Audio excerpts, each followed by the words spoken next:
Now this is Starwatch, Overwatch's newest, coolest event mode, which I'm going to just quickly talk about some of my favorite aspects of this mode and map. They have really gone above and beyond with this game mode. Which, to start out, this is actually the glorious return of a similar mode as 2CP, except we got 4 capture points to worry about.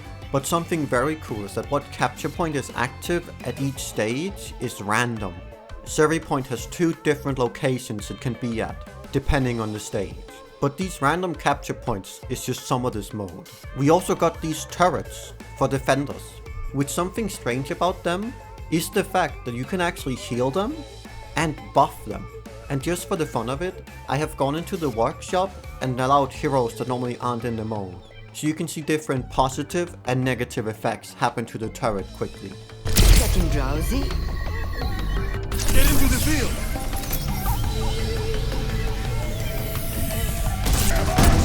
Space depends on us.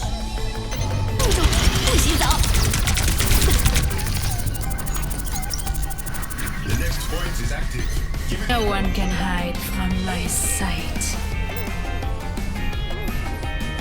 And the weirdest one here is Lifey was Life Grip, since he tries to pull the turret which creates this shield, but the turret can't go anywhere because it's a rooted object.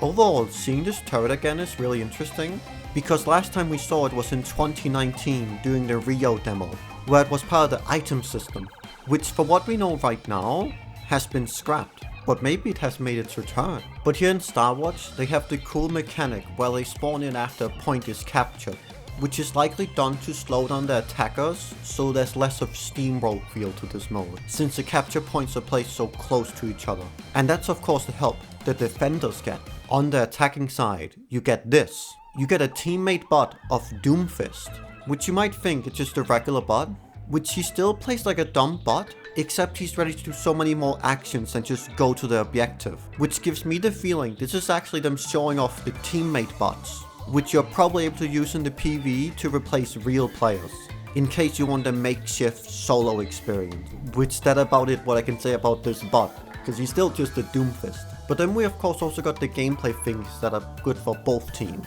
like the ability to res anyone. Starwatch is special in the fact that when you die, you're technically not dead yet. You go into this knock state. After a short timer, a teammate can come over and res you, which is of course another PvE thing. But something fun I've been finding with my friend Hazlet with these is that if I force heroes that are not meant to be playable in Starwatch, you can see they also have a knocked animation finished, but only some have a new res animation. And just quickly, I'm going to show you my favorite res animations.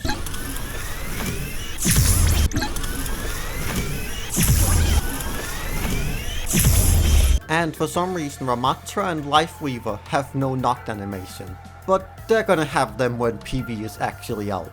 Since we weren't meant to actually be able to see other heroes' res animation, I just brute forced it through the workshop. And now getting to my favorite gameplay things, the explosive barrels, which in Starwatch, these create a graviton surge when shot. So you can use that to your advantage to then trick enemies to get captured so you have easy time killing them. And it's something I really hope to see in PvE, even more if they create a real explosive barrel, like this quick concept I made. Since it's adds something really cool to the maps when there are these hazards you can use to your advantage. And last of these gameplay altering things they added, when low gravity activates on this map, a special effect gets put on your screen. And compared to low gravity in Horizon Lunar Colony, you can hold crouch to fall. And heroes can react to being in low gravity, even once outside of the Starwatch mode. So as I've done before, here's some of my favorite voice lines that can play. Whoa! Anyone else feel lighter than normal? What the hell? Wee. I also for fun took a look outside the map to see if there's anything weird hidden. And something you notice when you win in this game mode is this cutscene that will play for either side. And where do they have these models stored? So if I go to the map right here, this is where the models are. And you can see these ones are in an A pose, waiting for the cutscene to start so they can be in the right pose. But there's even more interesting stuff hiding in this map.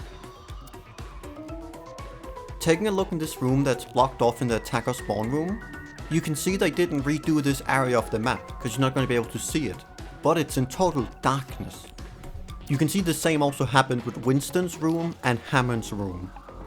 And even though most moon geometry has been removed, in the low gravity area it's still here. And there's this weird lonely health pack that's been placed here too. And something cool in some of the cutscenes is this ship you see fly by, which actually gets stored down here, which here it's actually waiting to be used for if the attackers win. But enough of checking out those random things. Let me talk about my final favorite thing this mode adds. It's this amazing new teammate status HUD. It's placed right over your own health bar, which is very similar to a game like Apex. And it just gives such an amazing idea of the status of your team at that time. So I really hope if the devs see this, they somehow add this to PvP as an option, since I think it would be super useful for support players especially. But that's basically everything I have to say about Starwatch. I think it's a cool new mode that gives a glimpse into the future of Overwatch. I really hope to see some of the tech we saw here get pushed even further. Anyway, have a good one everyone.